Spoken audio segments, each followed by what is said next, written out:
and welcome everybody to our Flash Friday Finance Update. This week, because we've all been happily in lockdown, or maybe not so happily, but we've been thinking about renovating because you're looking around your home and thinking, God, I'm sick of this. And we're looking for some bright ideas. So I am really excited to welcome today the wonderful David Janson. Welcome, David. Thank you very much. Thank you for having me. Yeah, it's our pleasure, totally. David is an architect in Sydney, actually, but he runs these fantastic Zoom meetings with design to help you get the most out of your planning before you get too far along and get it all wrong, which has been hugely helpful to me personally as well. But David's been actually introduced to us by the wonderful David Janson, who's a great friend of mine and runs the School of Renovating. And she was very fortuitous getting a son who's an architect as well, which was remarkably good planning on her part, I'll say. So David, tell us a little bit about how you got into this work for renovators. Well, okay, so you've already touched on a little bit of it, being that obviously I was born into a family of renovators with Bernadette. That's sort of one side of it. And I've literally grown up on renovation sites. So that's certainly an influence. But I guess, and that's probably a big part of why I've always wanted to be an architect. But the first, I would say, 10 years of my career were really spent working on the sort of high-end, much more complex projects, or often more complex projects in the commercial sector. And I was lucky to work for some really, really high-profile architects and have a really strong passion for very thoroughly considered design from that. But Right. To me, I think I've always kind of come back to this feeling that the profession needs to be relevant to a wider range of people. And although I sort of love working on those really kind of projects that have the potential to win international awards, I also really love working on projects that have a really sort of honest approach to how you can really house a family and how you can turn an existing structure that might be sort of underperforming, might not be an amazing set of spaces, and with some really careful changes to an existing floor plan can turn something really quite average into something spectacular. And so that's where this renovator concepts thing really came from, to be honest with you. So we had a lot of Bernadette's students coming to us asking for advice, and we didn't really have an avenue for supporting them. And the profession's just not very well set up for supporting renovators and first home buyers on quite limited budgets. And so my business partner and I just got to thinking about how we can work with that, how we can sort of try to make a real standalone product that could help first home buyers and renovators. And we were first home buyers at the time as well. So we're sort of thinking, well, how could we make something that we would be willing to, or that we would want to use, a service that we would want to use if we weren't architects ourselves. And so, yeah, we landed upon this idea of doing a one-on-one Zoom workshop. Fantastic. Intuitively, during COVID was where we sort of landed upon this. So Zoom was very much in the forefront of our minds as well. And yeah, so we do these one-on-one workshops with clients to help them nut out their floor plans. And it's really funny. We thought that the key to this was going to be really just keeping our, like the key to the idea of doing it in Zoom, we thought was really just to bring the client along the journey of the design process with us. And that's certainly still part of it, but actually the contribution that the client makes to those meetings is so much more than we ever expected. And that's amazing. So you're saying that people change your ideas as you're talking to them? Absolutely. Yeah, absolutely.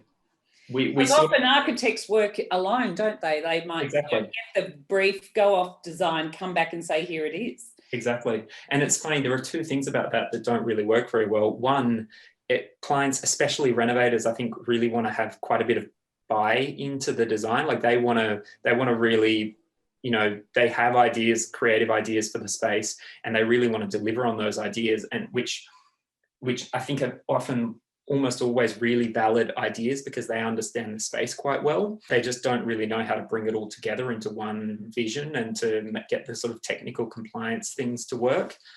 But so that's one part of it that I think is kind of important to bring into the process, and that's part of why we do it. The other thing is that traditional way of working, where we will take the design brief, prepare 2 or 3 options, come back with 2 or 3 polished options, client sort of likes one or semi-likes one, isn't really sure why they don't love it, and then you kind of go back into another one, and then you go back into another one. It's just a really expensive way to work, and Yes. it's a really protracted process. And so we thought, most architects don't obviously want to design with with the client sitting right next to them and the sketching of the kind of going forwards and backwards, and it can be a stressful process to conceive of, but actually it's a lot of fun. It's really a lot of fun, and it means that we can offer it at a pretty cost-effective rate, rather than having to follow the traditional model where we would need to be allowing for several revisions and all the emailing to and from. We can just cut all of that out and put it all into a 1-hour session.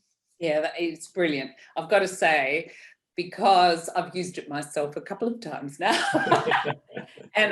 which is part of the reason why we're having this conversation, because what I've found is you've thought of things which I couldn't have conceived of. And it was interesting because I've done a lot of renovating in the past, and I've had a lot of tradesmen come through, and they're all experts supposedly in the area, but they don't get the key of design, because they're often looking for, oh, the plumbing's already there, so let's make it cheaper and do it that way. Or the electricity points are there and there, so let's leave it, and not upset the balance. Whereas an architect can come in and give us that overview and say, actually, it's not that difficult to move those things, and you get a much better flow and design. So that's where I found a huge difference in the process. It's been really valuable.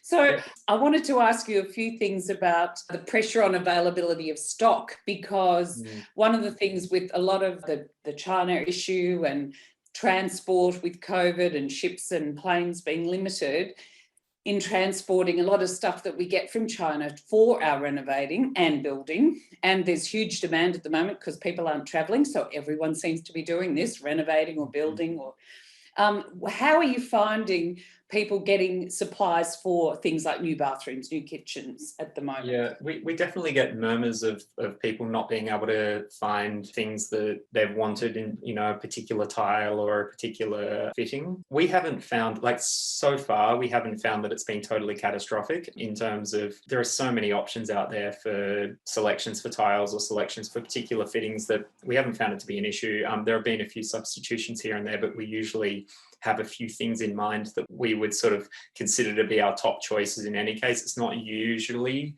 so committed just to one option. And when it is, for instance, if we've got a really specific terrazzo on the bathroom floor, for instance, we'll make sure that we're using a supplier that has good stock in Australia. And I think that that's really important. If your whole design really hinges on a particular bathtub or a particular floor tile or a particular thing, and it's just completely make or break without it, I'd say just really make sure that you can get good stock of that in Australia. Get it first. Yeah, exactly. Before you proceed. So maybe we should show an example of how you go about it with the iPad. So yeah, absolutely. Just share one of the designs we've been looking at. What I'm going to do is I'm going to share the screen of my iPad straight into this meeting, and we can talk to... Fabulous. Got it. So we're just reviewing the bathroom and going through different options. David, do you mind just flicking through those options just to show me what you've come up with? Yeah, absolutely. Okay, so we are going to, let's see, my file's a little bit messy here at the moment, but we're going to start at, okay, this was our option 1, where we put a sort of freestanding bath across the back wall of the bathroom. Yeah. We've positioned the entry to the bathroom here as a sliding door. Got the toilet to the right-hand side when you enter, so it's sort of tucked away behind that wall there, and then we've got the vanity in there on the left-hand side with the basin. And then the shower is here adjacent to the bath. We then looked at an option 2, and then we did a few different options on this option 2. And this puts the bath in a sort of more traditional sense as a built-in bath here in the corner with the shower then built in adjacent to it, which this option really just gives us a bit more space around here when you enter into the bathroom, gives you a bit more space to move, and we thought that was a pretty spacious option. Then we looked at a second version of that, which slid the doorway across a bit further into the corner here, and in doing so we just pulled that vanity off of the corner, rounded the corners so it felt a bit more comfortable to move around, and shifted the toilet a little bit further down as well. So that was our option 2B. Our 2C, we tested out shifting the bath as more of a sort of spa bath right into the corner of that space there. That really, what we've sort of decided after reaching this option is that choosing between these 4 options really depends on your preferred option of bath, because each of these 4 options is sort of quite a different outcome in terms of the way that the bath works in the space. And then I think we had just finished discussing this option 4, which effectively goes for putting a shower in the bottom right-hand corner of the plan there, just with a simple glass blade shower screen, a 1.2 vanity adjacent to that, and then the bath and the toilet sit against that back wall as standalone elements. Brilliant, thank you. I think as a summary, that's our That's 4 a pretty good for less than an hour. Just good job, well done. That's awesome. Thanks, Louise. I'll send these over to you as a PDF. No, tell us. Anyone who's watching, send through your preference. Tell me what you think. Oh, yeah, that'd be awesome. Yeah, I'd love to know that. Yeah, it would be interesting to see what people think about which bathroom they like best. Terrific. Thank you for that, David. So I'll get you to shut that off. So I had a couple of questions that we wanted to talk to you about regarding sustainable heating and the value around heating and cooling, and the value of double glazing versus the expense was another great question that I was asked by Penny, one of our brokers. What do you think about that? So it really depends a lot on the existing property. When we're building new houses, and especially if we're putting quite a bit of glazing into a house, or we know that the existing envelope of the house is quite well insulated, then the step up to double glazing is really, really worthwhile doing. It is worthwhile doing, absolutely. In the long run, it will have a massive impact on keeping energy costs down. Okay. And there are a whole bunch of resources online that will tell you about the sort of payback period in terms of the savings that you will make in energy, especially in Melbourne. I'll say. Yeah. Especially if you have large expanses of glass as well, you just lose so much energy through that glass. That the double glazing is really important. And I think that actually, as we move forward with new revisions of the building code, the Building Code of Australia or the National Construction Code, I think it will almost be mandated. I think it's unlikely that we'll see single glazing in houses in 10 years' time. Right. Okay. Well, that's worth knowing and keeping in the back of our mind because of the expense. We should be planning for that, really. Absolutely. But the other thing to consider is that often you can have a pretty massive impact just by properly insulating the subfloor of a house or properly insulating the roof space of a house, because those two spaces can often be quite accessible and are often just not very well insulated. So we should maybe look at those first before you rush to double glazing an older house. Absolutely, yeah. One thing I've found is they're building a lot of new townhouses with brick below, but then a wooden structure on top, but they don't insulate the walls and they're freezing. They're like boiling hot in summer, freezing in winter, and they're awful, really awful builds. Yeah. And it's a tragedy that they allow them to do this. It's shocking. It's absolutely bad practice, but they think, oh, well, we're just building them cheap and they're, for people who might rent, they're shocking. So with not putting insulation in, it must cost an order of magnitude in heating and cooling costs. It would just be insulation is so cheap when you really think about it on a per square meter cost. It's nothing compared to the energy that you're going to basically spew out every year.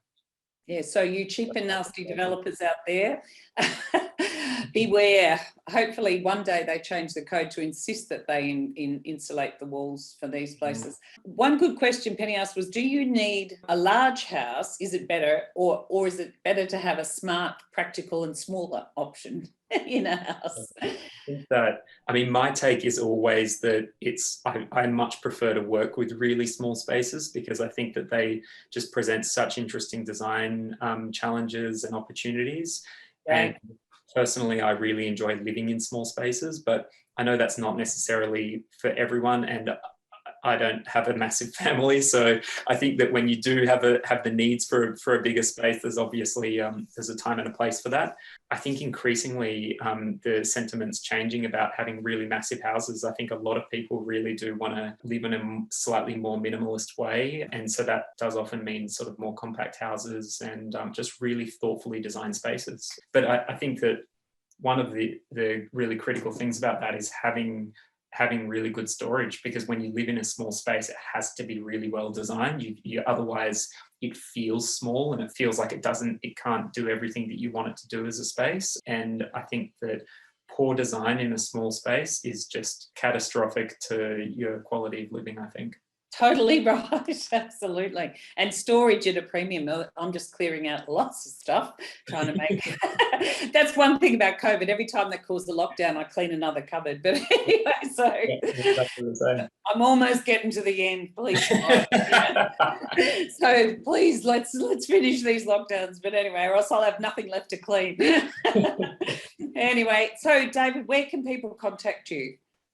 Well, so they can find me on Instagram at Renovated Concepts, on our website, renovatedconcepts.com.au. Thank you so much. Any final tips for renovators that you think your best tip for people? Oh, my best tip for people. That's an interesting curveball. Lots of good tips. I think I have to say, when purchasing a property, I think it's really important to do your own sort of due diligence on the floor plan and make sure all the spaces really work or have potential to work. And one of the things that we find that can be a really expensive one to fix, so I'll leave this as a tip for your listeners, but one of the things that we find can be a really expensive thing to fix is landlocked bedrooms. So if a bedroom either has been, again, it's a really sort of like cheap and dodgy way of building, that a bedroom might have been wrapped in and enclosed by balcony, and then the balcony's been enclosed and that's been turned into another room. And you've got either a bedroom that doesn't have access, so you have to go through another bedroom or another space and not a corridor to get to it, or a bedroom that doesn't have windows. So either of those two things can be very, very difficult to resolve. And I would say keep an eye out for that when you're looking at properties and looking at existing floor plans, because it can be an expensive one to fix. Brilliant. And that's so handy, because you're the sort of service people can actually ask prior to buying, because it's a very cost-effective service to get you to review properties before you buy. Brilliant talking to you. Thank you so much for your time. I've really enjoyed this today. And no, it's been great. And we will let everyone know how to contact you. So thank you very much. Amazing.